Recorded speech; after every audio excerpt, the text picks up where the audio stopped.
Bonjour les Jabbers, alors nous voilà à Montréal. Aujourd'hui, je suis là pour vous présenter Bérangère, qui est donc audioprothésiste et audiologiste à Montréal. Et donc là, elle s'est lancée dernièrement donc, dans des études un peu plus poussées de doctorat à Montréal.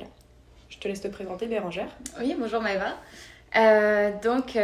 Effectivement, j'ai commencé par un parcours d'audiologie en Belgique. J'ai été formée à Mariapps. Puis ensuite, j'ai fait une équivalence pour travailler en France comme audioprothésiste. Ouais. Et le métier d'audiologiste n'existe pas en France, donc c'est pour ça que je faisais ce métier-là. Puis, à un moment donné, j'ai eu envie de parcourir plus en recherche, un peu pour évoluer mes connaissances, mais aussi explorer un peu un nouvel aspect du métier, finalement, plus le monde de l'audition versus l'adaptation prothétique. Okay. Donc, c'est ça, ce qui fait que j'ai décidé de m'expatrier outre-Atlantique. Dans le grand froid. Dans le grand froid. Okay. Voilà, c'est ça. Puis, en arrivant ici, j'ai décidé de faire la maîtrise de recherche. Donc, il y a aussi une maîtrise professionnelle qui existe, mais là, je vais m'orienter plus vers la recherche.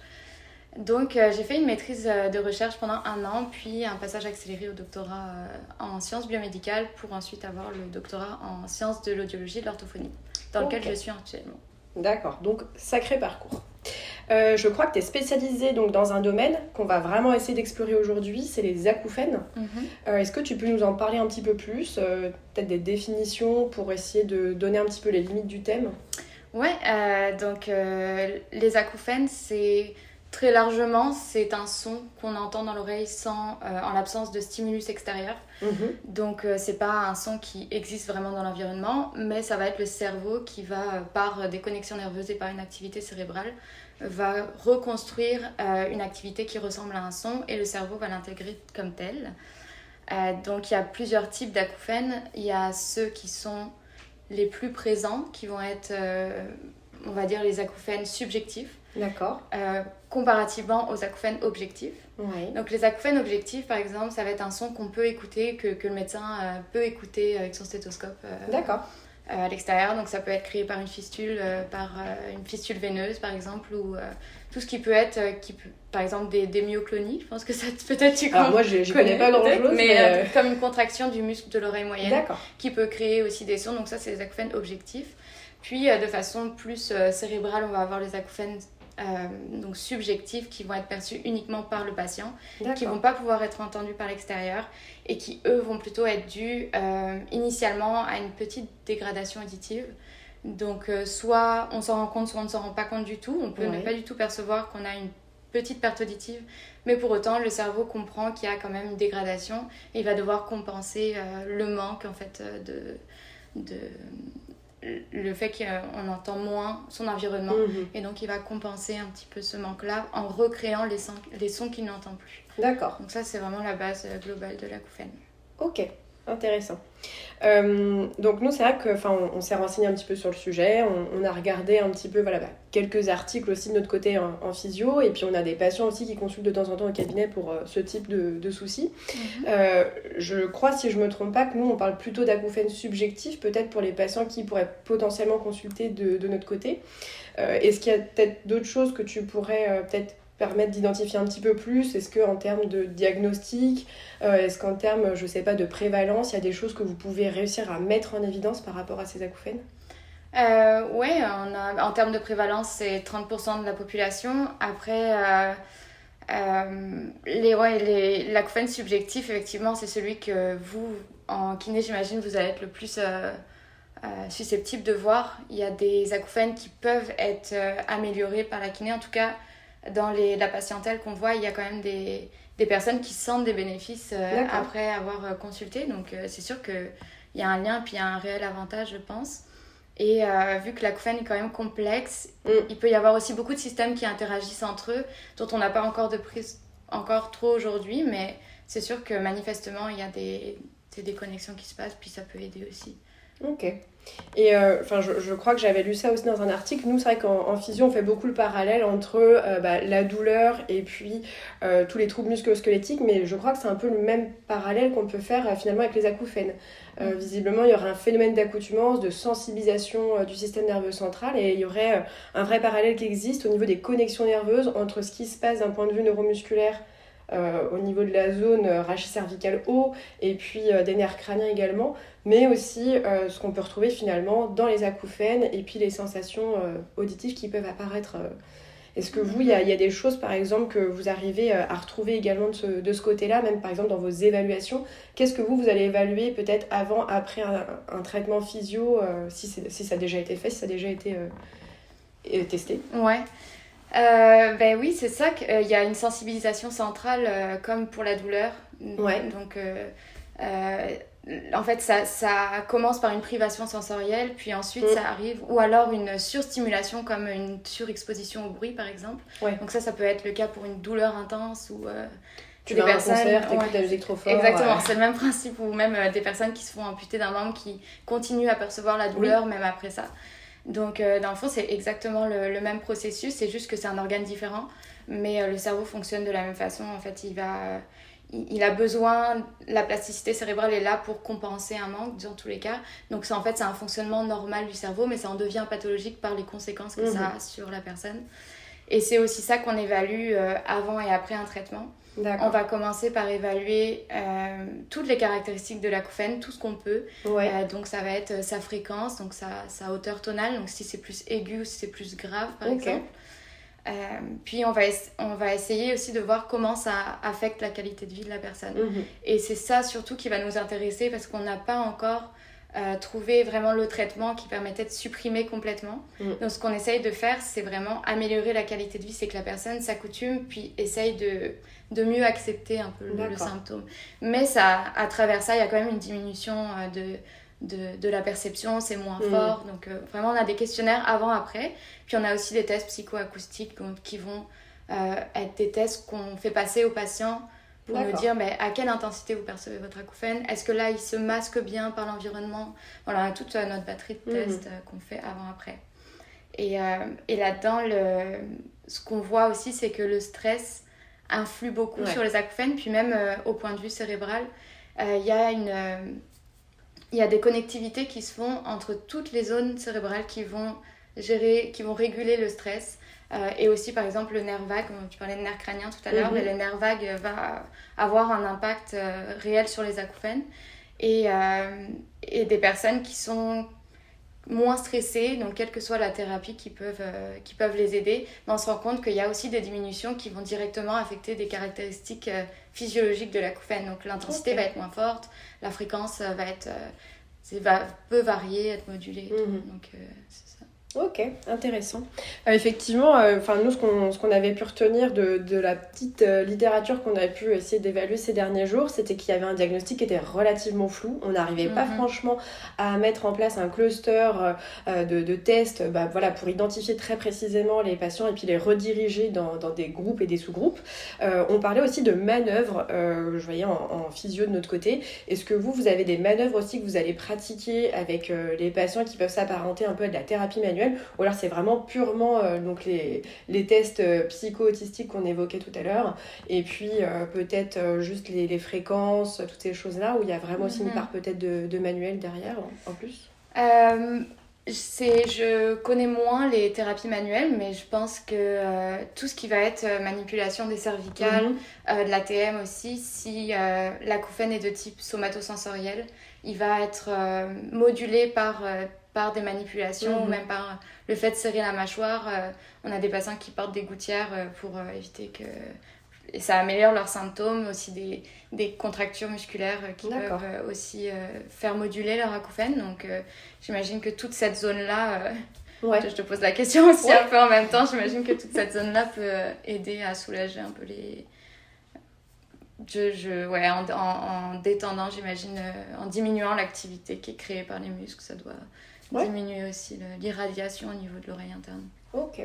Donc ouais, effectivement, nous, ce qu'on avait pu retenir de ce qu'on avait pu observer dans notre lecture d'articles et puis aussi dans la pratique clinique également un petit peu, c'est qu'il y avait une vraie plus-value pour utiliser des thérapies manuelles comme la gestion des points triggers, donc les contractions musculaires comme tu l'as évoqué, les mobilisations articulaires, mais aussi le renforcement musculaire. En fait, c'est vraiment une prise en charge qui s'apparente énormément à ce qu'on pourrait retrouver donc dans les douleurs chroniques, avec aussi toute une éducation, donc je vais dire thérapeutique, pas de la douleur, mais une éducation thérapeutique finalement qui se concentre sur cette notion donc d'acouphénie en parallèle.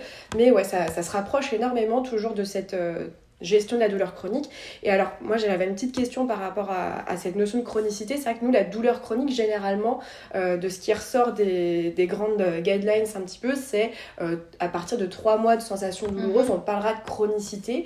Vous, pour les acouphènes, à partir de quand est-ce qu'on parle d'acouphènes aigus et qu'on passe en acouphènes chroniques dans ce cas?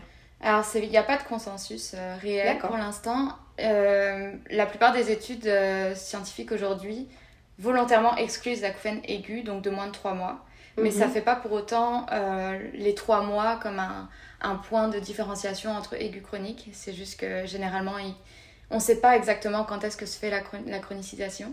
Donc, les quelques études, donc quand je parle quelques, c'est vraiment 10 études dans toute la littérature qui vont exister sur les acouphènes aigus.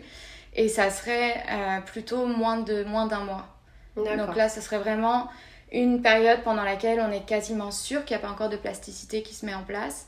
Et après, ce qu'on peut dire, c'est qu'en comparant cette population-là et la population qui a des acouphènes, par exemple, depuis plus de 3 ans, où on pense qu'on est bien dans une phase chronique, là, on voit que c'est plus la zone auditive qui est hyperactive et qui va fonctionner. On voit que c'est des zones complètement extra-auditives, donc qui vont gérer, et comme pour la douleur d'ailleurs, c'est pareil, c'est que l'activité va vraiment coloniser plusieurs régions du cerveau, notamment des régions frontales, qui vont permettre en fait au percept, donc que ce soit la douleur ou que ce soit l'acouphène, de persister dans le temps. Donc c'est comme s'il y avait une copie qui était envoyée, puis ça s'update en permanence, donc le cerveau est constamment conscient qu'il y a un stimulus qui en soi n'existe pas réellement de par l'extérieur.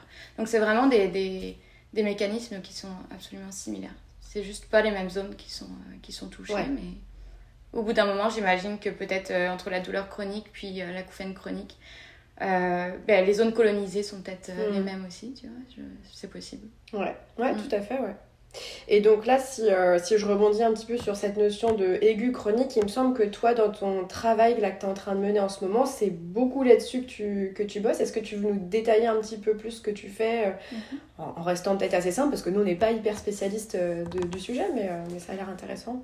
Oui, c'est ça, exactement. J'essaye de différencier justement la physiologie des personnes en phase aiguë, donc moins de 3 semaines, versus des personnes en phase chronique, donc au moins après 1 an.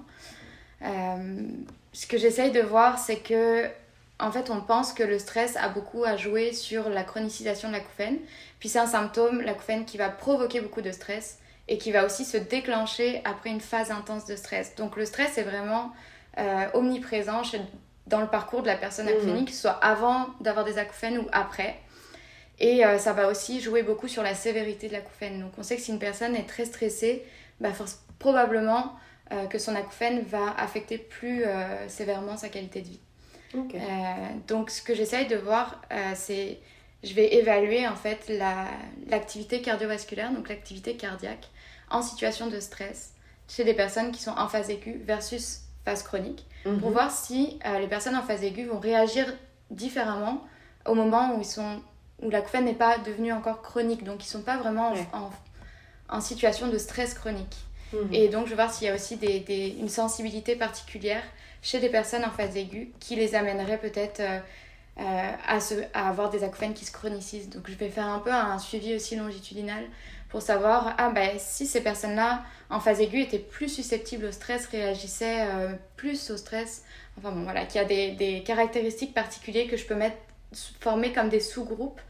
Et je veux voir si ces personnes-là seraient plus susceptibles d'avoir un acouphène chronique par rapport à des personnes qui étaient peut-être moins stressées originalement, qui peuvent avoir une rémission de leur acouphène après 3 semaines. Ok. Donc c'est ça. Intéressant. Quand tu parles de stress, ça me fait repenser, on est tombé sur une étude qui était assez intéressante, qui parlait effectivement du yoga, de la méditation, de l'apport de l'activité physique dans la gestion de l'acouphénie, au même titre, toujours avec cette notion de parallèle avec la douleur. Est-ce que vous, ça fait partie peut-être des préconisations que vous pouvez avoir auprès de vos patients? Est-ce que vous allez leur recommander peut-être de pratiquer une activité physique? Là, je citais le yoga et la méditation parce qu'on sait que c'est un peu le truc phare en ce moment vis-à-vis de ce type de gestion de stress. Mais est-ce que c'est quelque chose qui, toi, te paraît cohérent dans la pratique et que vous mettez en place, ou alors vraiment vous avez peut-être trop de recul par rapport à ça parce que vous êtes aussi dans de la recherche un peu plus pure et dure? Ouais, non, c'est vraiment c'est fortement conseillé. Ouais. En fait, étant donné qu'on n'a pas pour l'instant de traitement en tant que tel, toutes les thérapies sont bonnes à prendre. Il y en a qui fonctionnent mieux que d'autres, mais celles-ci, elles sont fortement conseillées si ça permet aux patientes d'arriver mieux à gérer leur stress et puis d'avoir plus de recul aussi sur leurs symptômes. Donc oui, c'est complètement quelque chose qu'on recommande vraiment. Ok, après les traitements, pour l'instant, le seul traitement qui s'est avéré efficace, on va dire, ou aidant, c'est la thérapie cognitivo-comportementale. C'est la seule où il y a une étude randomisée contrôlée. Donc c'est pour l'instant la seule où on peut vraiment affirmer qu'il y a des bénéfices qui ont été prouvés. Maintenant, il y a aussi la thérapie sonore qui est généralement faite par les audioprothésistes ou par les audiologistes dans le monde. Et donc ça consiste à faire écouter un bruit blanc, donc un bruit comme un souffle pendant plusieurs heures par jour, pendant plusieurs mois, un certain nombre de mois. Et en fait, le fait d'entendre ce type de bruit va stimuler la plasticité cérébrale d'après les études et va aussi permettre plus facilement d'oublier en fait l'acouphène, de que ça sorte un peu du champ de conscience et de moins se focaliser là-dessus. D'accord, ok. C'est un petit peu comme, moi je vais prendre le parallèle, nous, avec les troubles musculo-squelettiques, on parle beaucoup de quantification du stress mécanique. Donc par exemple, je sais pas, tu as une tendinopathie, tu vas effectivement travailler avec ton patient sur la tendinite. Donc on va réexposer graduellement finalement le tendon à des charges de plus en plus élevées. Donc là finalement, ce type de thérapie, ça a l'air de beaucoup se ressembler. C'est un petit peu le même parallèle encore une fois. Finalement, progressivement, vous êtes en train de réexposer l'oreille à décaler ce seuil auditif de réception finalement du son. Ouais, c'est vrai qu'il y a clairement un parallèle, c'est clairement progressif parce que quand il y a un manque sensoriel, tu peux pas tout réamener d'un coup. Là, en l'occurrence, le parallèle pourrait être fait par exemple avec une perte auditive ou un symptôme qui vient quasiment tout le temps avec l'acouphène, c'est l'hyperacousie, donc c'est l'hypersensibilité au bruit. Et pareil, que ce soit la perte auditive, que ce soit l'acouphène ou l'hypersensibilité au bruit, tout est progressif. On vient progressivement désensibiliser ou réapporter du son au cerveau pour que le cerveau puisse se remettre en marche progressivement, pour pas que ce soit trop d'informations d'un coup pour la personne, que ce soit tolérable et que le mécanisme puisse être plus facilement encodé dans le temps par rapport à avoir trop d'un coup. Même pour la douleur, j'imagine que c'est la tendinopathie si tu j'ai pris cet exemple-là, mais effectivement, c'est assez intéressant parce que là, on a évoqué finalement pas mal de sujets et puis on se rend compte que même dans chacune des étapes, que ce soit pour le diagnostic ou alors même pour cet aspect de traitement et puis in fine la réévaluation après tout ça, finalement, tu te rends compte qu'il y a beaucoup de parallèles qui existent entre les deux, c'est très intéressant.